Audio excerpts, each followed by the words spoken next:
Donc, vous voyez là qu'il fait presque toute l'ampleur de ma scie. Donc ça, c'est une scie de 24 pouces. C'est un arbre qui a à peu près 20 pouces.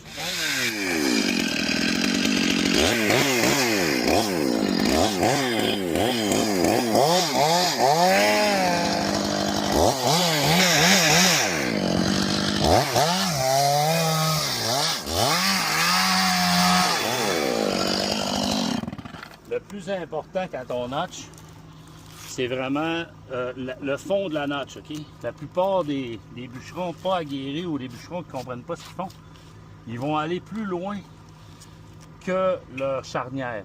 Ça forme le début de ma charnière. Si jamais je dépasse mon trait et je viens couper, je vais couper ma charnière. Le but, c'est de ne pas couper la charnière. C'est comme si je couperais...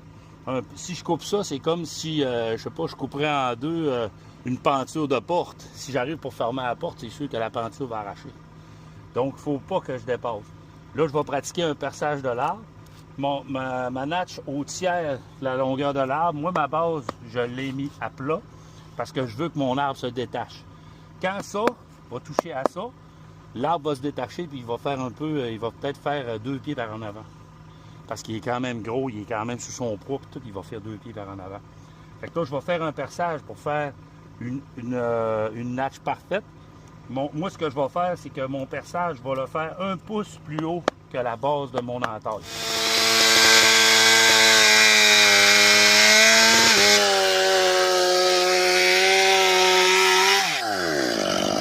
L'avantage quand tu pratiques ton entaille, comme je l'ai fait, c'est que tu n'es pas pressé d'abattre ton arbre.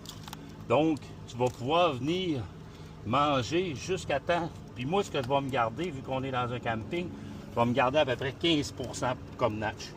Normalement, c'est à peu près 10 %, mais ça, c'est un arbre à bois mou, c'est un pin rouge. Donc, c'est un arbre à bois mou. Je vais me garder un peu plus. Quitte à taper un peu plus longtemps sur les coins, je vais me garder une notch un petit peu plus grosse pour être sûr et certain que l'arbre ne va pas se détacher avant d'avoir touché en bas. Puis, tu sais, un pin, c'est quelque chose qui est quand même fragile.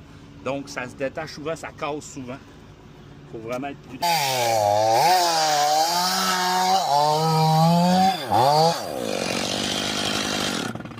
Là, dans le fond, moi, ce que je garde, là, j'ai fait mon trait d'abattage. Ça, c'est mon trait d'abattage. Bien, mon trait d'abattage, je vais me garder 15 %. Puis, je vais toujours venir ici faire mon trait d'abattage pour rentrer mes coins. Là, vous allez voir, je vais rentrer mes coins pour donner une poussée vers l'avant à l'arbre, puis pour pas que l'arbre parte par en arrière. Donc, dans le fond, le coin toujours, je dirais, parallèle. Je vais tout le temps le rentrer parallèlement avec ma charnière.